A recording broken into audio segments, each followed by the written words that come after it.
Welcome.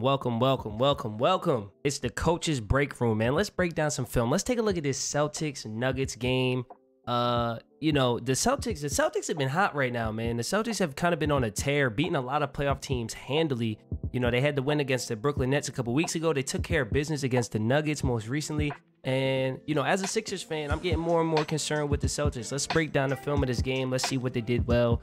Let's see where they were able to be effective. So one of the first things that makes the Celtics so dangerous is that they have this scoring duo of Jayson Tatum and Jaylen Brown. And I mean, those guys are just somebody who can go get a bucket. And come playoff basketball, there's really like nothing more important than the ability to just go get a bucket.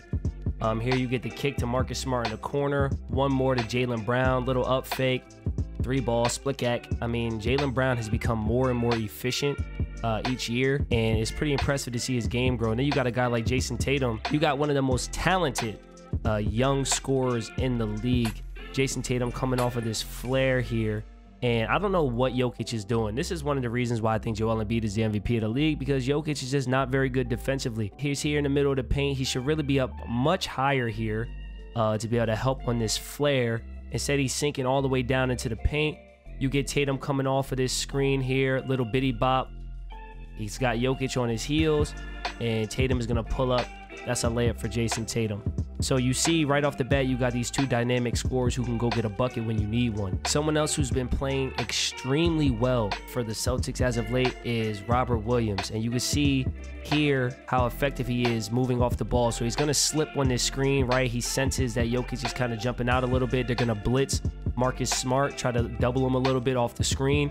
He's going to slip it, and that puts Jeff Green here in a tough spot because he has to play too, right? Jeff Green is in a situation where is he gonna help on Robert Williams, or is he going to stay with Horford here? So as we go through this slowly, you see Marcus Smart, he's trying to read Jeff Green. What's he doing? As soon as he reverse pivots here, he sees Jeff Green lean, right? That's kind of what he's looking for. That's the tell. He gets Jeff Green to slide just a little bit there over on Williams. He freezes him. Boom, we get the pass to Horford. And now Horford knows all I got to do is throw it up top. Robert Williams, dunk you very much, right? But it all starts with Marcus Smart being able to manipulate the help defender there. Little horns action here. And you get the pin down screen. Williams screening for Tatum.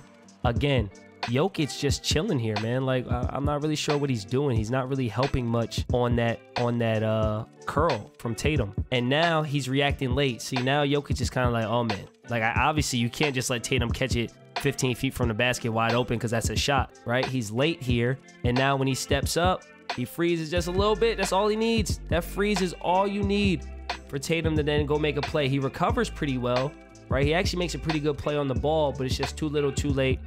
And then you get the finish from Robert Williams. So next you get this little two-man game. You got Tatum playing pick and roll.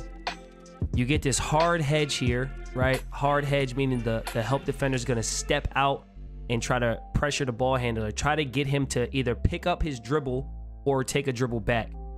So here, Tatum actually decides he's going to pick up his dribble. Two defenders kind of run into each other. Tatum sees that. He's going to give the ball up. And now you have a guy coming right down the lane. I mean, this is a layup unless the defender is going to step up and help, which that's what he's reading, right? He's taking a look at Cousins. If Cousins steps up, I know that I have my big in the dead spot, and that's a nice little lob. Let's see what he does. He steps up, lob over the top, easy 2 points. I mean, the Boston Celtics offense has been humming lately, man. Screen and roll. Then you got a guy like Grant Williams, who is, a modern day 4, strong, not very tall, but big and strong and can stretch the floor. Get a little up fake here because you have to respect his 3-ball. We'll see why later. And then nobody's going to step up. Fine, I'm going to dunk. So this is the importance of sharing the ball. This is why you got to just hit the open guy. It makes everybody's job easier because now on this drive, what's Cousins doing?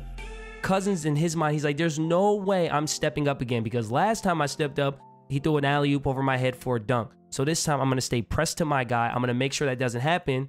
But by the time he realizes, like, wait, he's not throwing it up, it's too late. That's a dunk. One of the things, in my opinion, that makes Jayson Tatum so special is that he's a willing passer. So you're going to have this screen and roll here, right? DeMarcus Cousins in drop coverage. Not doing a bad job. That's a really good screen. He's got to do a better job getting through that. loses the ball a little bit on his little in and out. Fine. Still makes a move, headed to the basket. Now, right here, truthfully, a lot of guys would take this shot. You know, a lot of guys would force this. But Jayson Tatum, willing passer, right? He sees this help defender drop down, so the corner's not open. He's just going to kick it out for a wide open inside out three, which is one of the best shots that you can take in basketball. Jayson Tatum willing to give up a good shot for a great shot. This right here is one of my favorite possessions of the game. You get a little pin down screen into this little ghost screen here.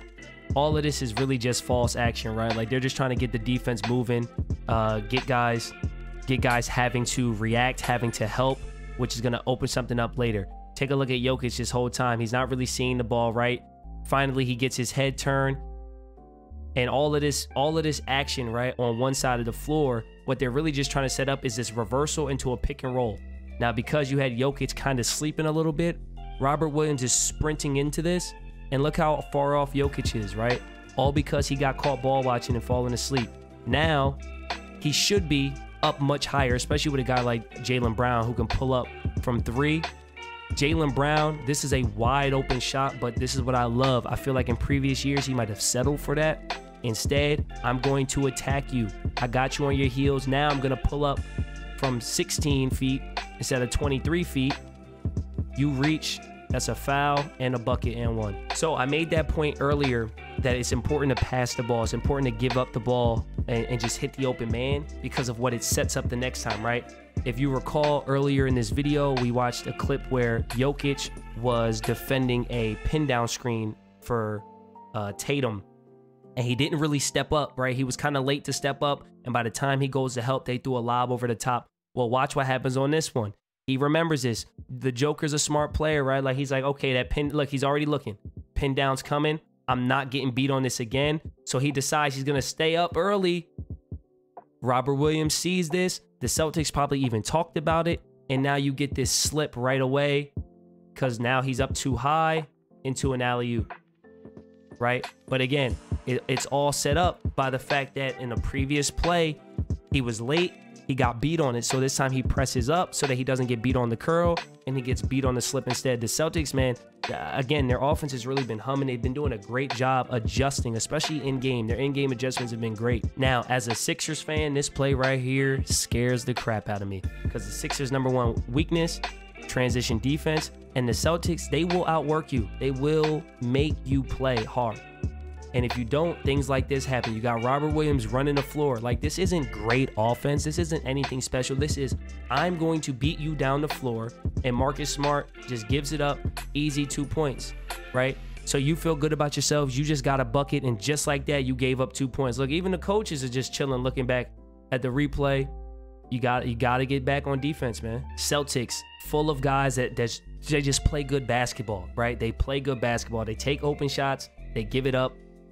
They give up good shots for great shots, right? You got Tatum one-on-one. Let's be honest. He probably could have taken Austin Rivers there and shot a little baseline fadeaway, and it would have been a good shot because Tatum consistently hits those shots. Instead, he decides to give it up to the corner. Again, could he have taken a shot? Maybe. Would it have been a good shot? Sure, but not a great shot. So instead, he's going to baseline drive, force the help. Marcus Smart does a great job of relocating. Corner three, best shot in basketball. Look how open he is. But once again, they don't settle. Now he's going to drive. And now you're going to get the most open shot of the possession. So you could have had a Tatum baseline fadeaway. You could have had a Horford corner three. You could have had a Marcus Smart corner three. Instead, they're giving up good shots for great shots. Bang. In the NBA, that's the best shot to take, a wide open corner three. So yeah, man, that's my breakdown of the Boston Celtics against the Denver Nuggets, man. The Celtics are one of the hottest teams in the league because they share the ball. They give up good shots. There's another one. They give up good shots for great shots, which is something that sounds so simple, but so many teams don't do it. It's not always easy. In the NBA, you have a 24-second shot clock. You might not get 3 or 4 good looks, but the Celtics, they trust their offense. They trust each other that they're going to find an open shot. And when you get late in the clock, if you don't have one, you got 2 guys in Jaylen Brown and Jayson Tatum who can go get you a bucket. And come playoff basketball, you need guys that can go get a bucket. And there's not many in the league that can do it better than Jayson Tatum. If you guys like the breakdown, don't forget to subscribe to the channel. Don't forget to like the video. And I'll see you guys on the next breakdown. Peace.